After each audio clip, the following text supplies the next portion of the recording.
Is the sound okay? Yeah. Awesome. Great. So I have a few slides. I tried to keep them big enough. I wasn't sure the size of the room that we were going to be in, so we'll go through them pretty quickly. If you have any questions, stop me, but I do have a little section at the end for Q&A. So let's start. Signal. Oh, this is my intro. 25 years in tech, 8 years as adversary emulation and penetration testing. We're going to talk about Signal here. So what is Signal to begin with? It is an end-to-end encrypted messaging chat app. Some messages, the messages that are encrypted are only visible to the sender and the receiver. It's not the only encrypted chat app. WhatsApp also exists out there, but Signal is generally considered to be the gold standard. One of these reasons is because the Signal Technology Organization supports and creates the Signal app. They are a nonprofit 501, so they have no motivation to sell any of your metadata.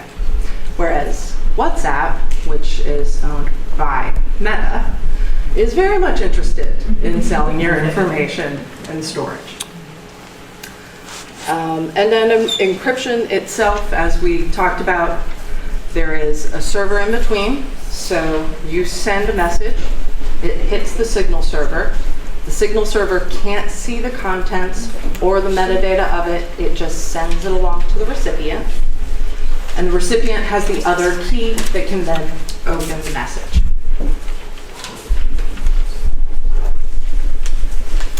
Real quick, what's the difference between metadata and message contents? Message contents is, hi, how are you today? Metadata is, this information came from this IP address that's associated with this geographic location. It was sent from a browser. It was sent from a certain operating system like Windows. You can gather a lot of information about a person without actually needing to know what the message said. That being said, encryption has limits. You all might be familiar with a certain Secretary of Defense earlier this year who was glean on OPSEC and managed to invite a journalist into his very classified chat that should not have been happening on Signal at all. But if you invite someone that you don't know or that you can't verify, all the encryption in the world isn't going to save you. That message is going to get out. Which is one of the reasons that actually this group takes the time to verify members on the Signal chat at least. And I know that because I got asked to prove who I was at the beginning of this. So it's something that I really appreciate, and it keeps everybody safer. Now the other thing, before we get into how to set it up and what the security settings are like, I want to mention that Signal is a texting app that works with a phone number. You have to have a phone number to get an account with them. If your phone number is on anyone else's contact list in their phone and they have Signal installed, it's going to tell them that you now have a Signal account. No amount of privacy, no amount of security settings changes that. So, for most people, this isn't a huge issue. Most people, everybody's pretty transparent in their lives. But everybody's threat model is a little different. And so if something like this concerns you, I do encourage you to use, like Google Voice has a nice free offering, or if you want to pay for something, you don't trust it, you want to pay for something a little better, Dialpad or Ring Central. These are all voice over IP phone servers that you can use. The biggest thing though is you want to make sure that you can retain control of that phone number, because if it's not your real phone number on your phone and you lose it, you lose your access to Signal. So, trade-offs. I had read when I just joined Signal that they had changed recently that they didn't require, you still had your phone number, but you didn't have to expose your phone number. So is that recent change? In other words, we will totally get to that. Thank you. I promise.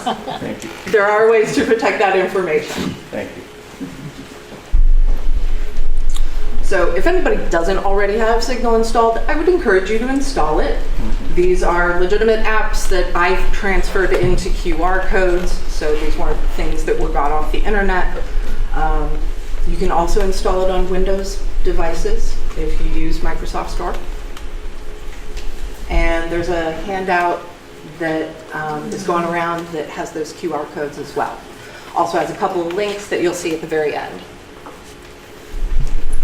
So when you're first setting up a profile, you're going to need your phone number, but then it's going to ask you to use a profile name. You have to include at least a first name. It doesn't have to be your legal name. It doesn't even have to be your real name. It can be an emoji, but that first field has to be filled out. Last names, pictures, those are all optional. Signal never has access to that information. That information is also encrypted. Now, if you don't want someone to find your phone number, this is taking into consideration that you've already notified everyone who already has your number in Signal. But let's say you meet someone new and you want to connect with them on Signal, but you don't want to expose your number. So you would go into your settings, and I can show you if people want to ask specifically where. It's a little different on each phone. But you can set your phone number. There's two choices. Everybody can see it, nobody can see it. I switch mine to nobody. And then there's another one, if they can look you up by number. Again, everyone or no one. It's a binary choice. I make mine, no one. To do that though, you would want people to be able to reach you on some level, and that brings us to usernames. Usernames are not the same as your profile name. Usernames are used for establishing a connection. Once you connect with someone with a username, that'll merge those chats, and your real profile name, whatever it is that you set up at the beginning, will be visible, along with any image that you've selected for your avatar. If you change your username, no one gets notified. If you delete your username, no one gets notified. You can use as many different usernames for as many different people as you want to have connect with you. You can change it at any time. It is also one-directional. So if I, with the username of Signal1, is reaching out to you, you can see that my username is Signal1. I can't see any username that you've set up. This is a completely one-directional transmission. So your username still remains secret. Once we've made that connection though, it becomes the profile, it becomes the image, and then you can figure out more precisely who you're talking to.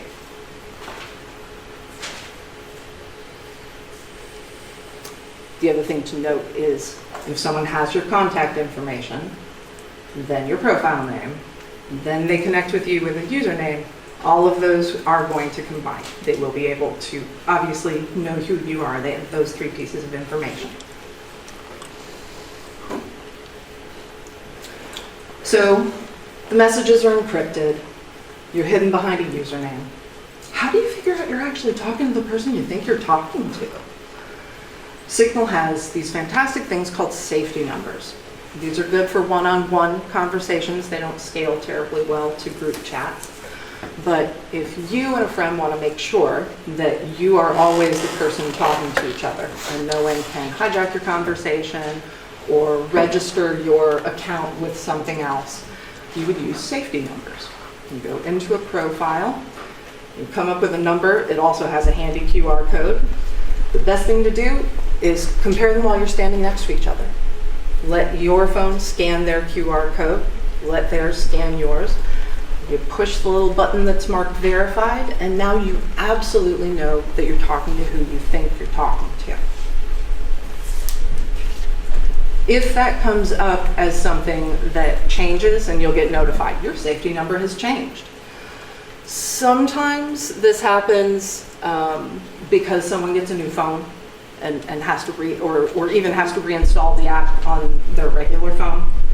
It may switch safety numbers on them, at which point get a hold of them with a DM, with an email, pick up the phone and call them. It's always better to just confirm sort of face-to-face. If they can't confirm that, it indicates that maybe something else is going on.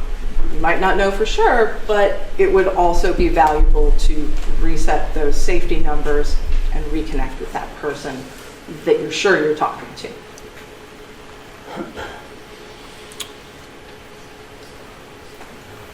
So you know who you're talking to. What if you don't want that conversation to stick around? Now, an encrypted messaging app is really handy for exchanging things like passwords. But you don't really want those passwords to be hanging out in your chat, and it's sometimes going to slip your mind to go back and delete them in the course of a conversation, especially if you're in a group chat. So this is where disappearing messages come in handy. They come in all various times. They have options set up. You can also make custom options. After that amount of time passes, poof, it's gone. Now, because Signal doesn't store anything on their side, it's gone. There's no pulling it back. If you lost that password, it's gone. But that is useful when you're trying to make sure that you have good digital hygiene and that you're cleaning up behind yourself, even within encrypted messaging.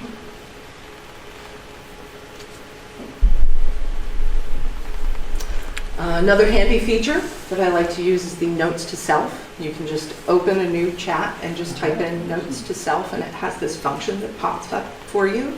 And you can leave yourself an encrypted note. You can also set those to be disappearing on a timer. So again, real good way to, you're out somewhere, you want to sign up with somebody's phone number, somebody's information, and you don't want that to hang around, but you need it till later. Make a note to yourself.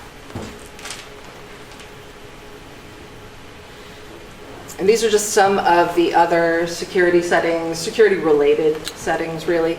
If you get a new phone number, you can port that over if you're not locked to that phone number for forever. You do want to make sure that you're logged in somewhere while you're making that change, because that can lose you some control over that if you don't. There's a function on Signal called Stories that works a lot like Instagram or Facebook Stories. It's not the same because it doesn't open it up to the whole wide world. It only opens it to the audience that you intend it to. But that can be everybody on your contact list, just a few people, just a certain person. And those are up after 24 hours, much like the other places you can have stories. The security concern there is always know who can see your stuff. The app switcher. So I don't know if you're familiar, when you open up an app, if you quickly need to swap back and forth to another app, your content is still visible. So if someone's being nosy and looking at your phone while you swap, that information is visible to them. If you turn on the hide screen, it won't be visible anymore.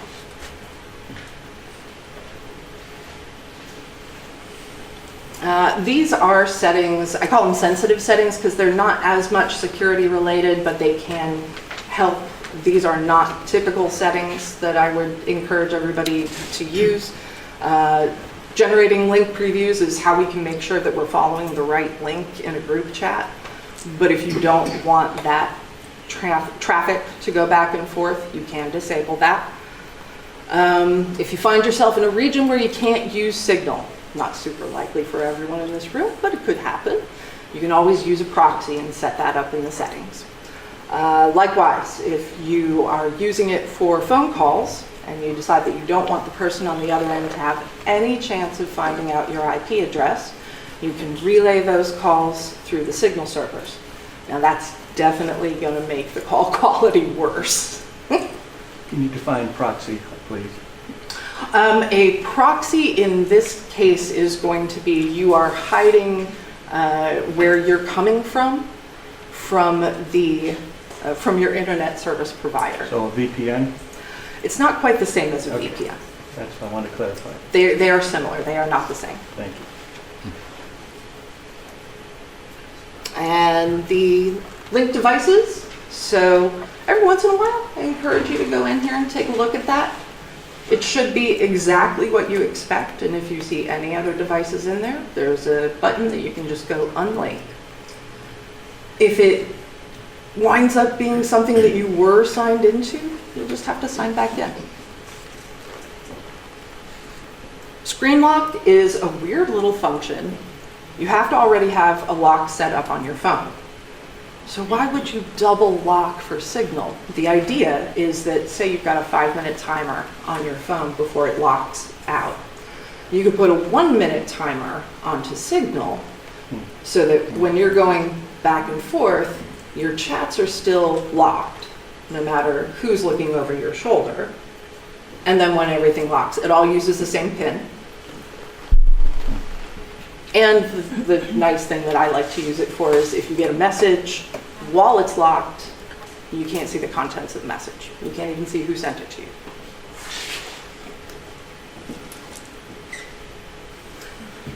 All right, and that actually sort of brings me to the end of my points. Otherwise, the biggest thing I would say is encryption works best if you use it all the time, and if as many people as you know use it. Because if you only put important things behind encryption, someone will be real easy to figure out what you consider important. Can you just explain to people who may not understand exactly what Signal is, why we would choose to use Signal over, say, regular texting or Facebook Messenger or any other regular texting apps? Why would you choose Signal? Privacy is primarily the reason. You don't have to have something to hide in order to want your privacy. On a bigger scale than that, if you're at a protest, if you're at an event, and you really want to be able to keep track of other people and maybe not have your texts absorbed by the local flock camera over your head, that's when encryption works. It is that little lock and key on top of your message that even if your information got intercepted by something else, they wouldn't have any idea what you've said. They wouldn't know the next time we have a meeting. They wouldn't know where we're going. This is starting to make a lot of sense. Does anybody have questions for Meghann? I'll be right back.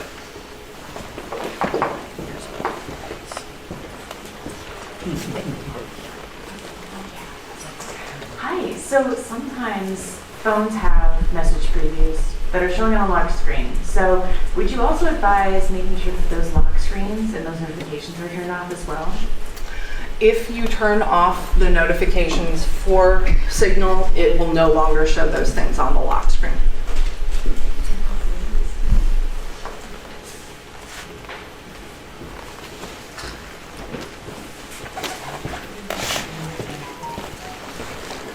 How long do you think until AI busts up encryption?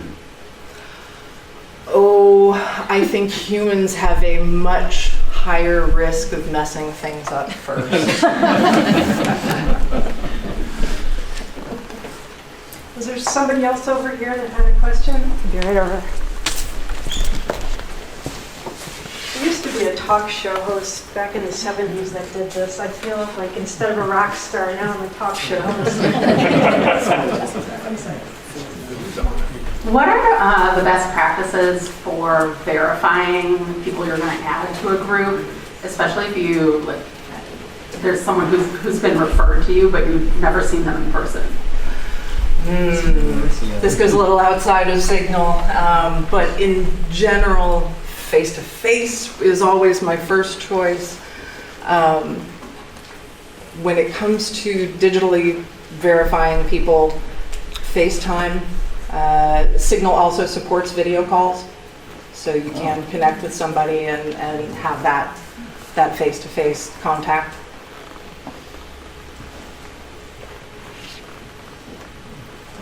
Can I have you come down here? Sure. Thank you. With the rise in legislation mandating identity verification, like in Australia, the UK, and more recently in California and Colorado, do you feel that identity verification legislation is going to impact end-to-end encrypted messaging services like this? Not yet. It is the goal of every privacy activist and advocate to make that not happen. Are there going to be attempts? Sure, there always are in every age.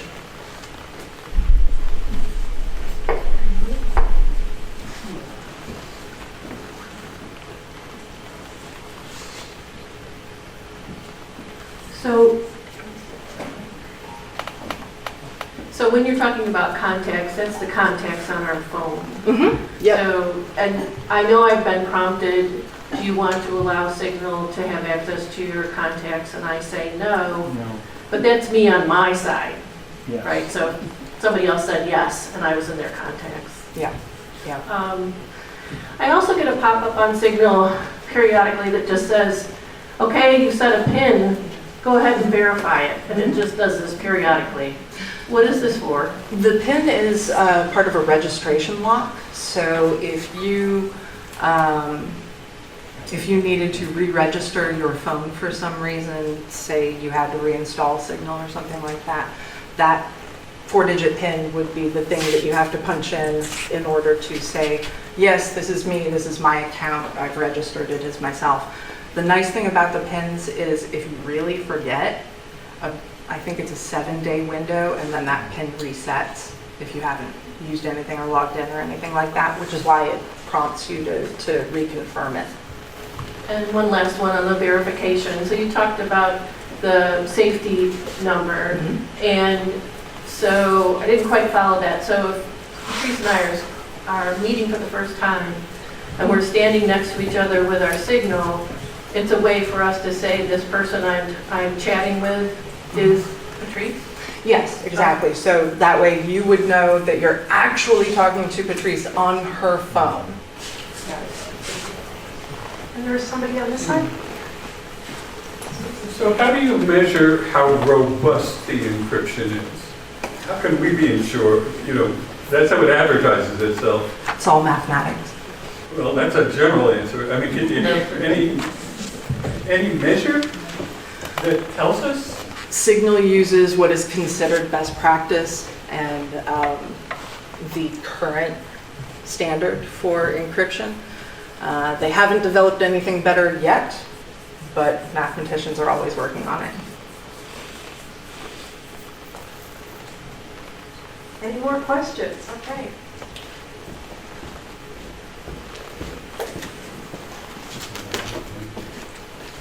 I just wanted to share that if anyone is involved in our Facebook group and gets information, we also have a Signal chat for Indivisible NEO general chat. So we're not on Facebook Messenger, we're in Signal app.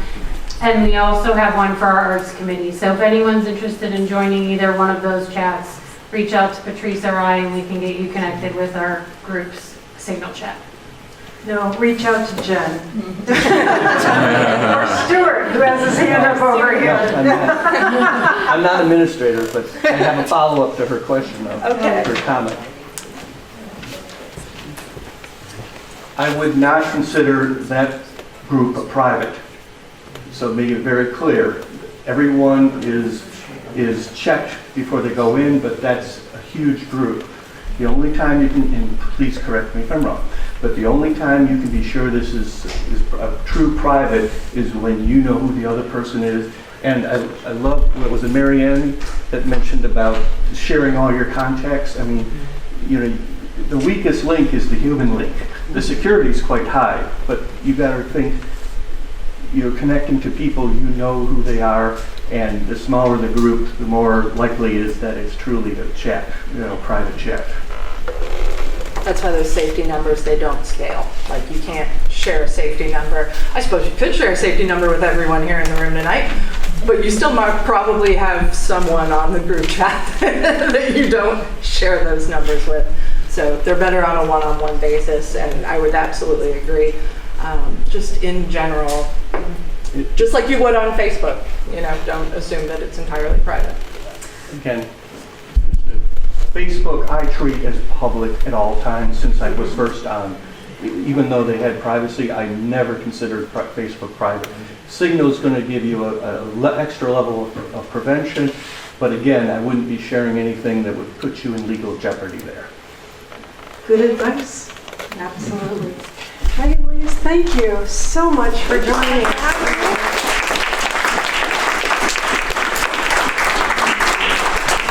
I will be looking forward to reviewing your screen, your sources here, and going into my Signal account and double checking everything there. It's kind of complicated when you don't know what you're doing. I am kind of a Luddite when it comes to this kind of stuff. How's everybody doing? We need to stand up and shake it out for a second. Let's everybody stand up. Shake hands with the person next.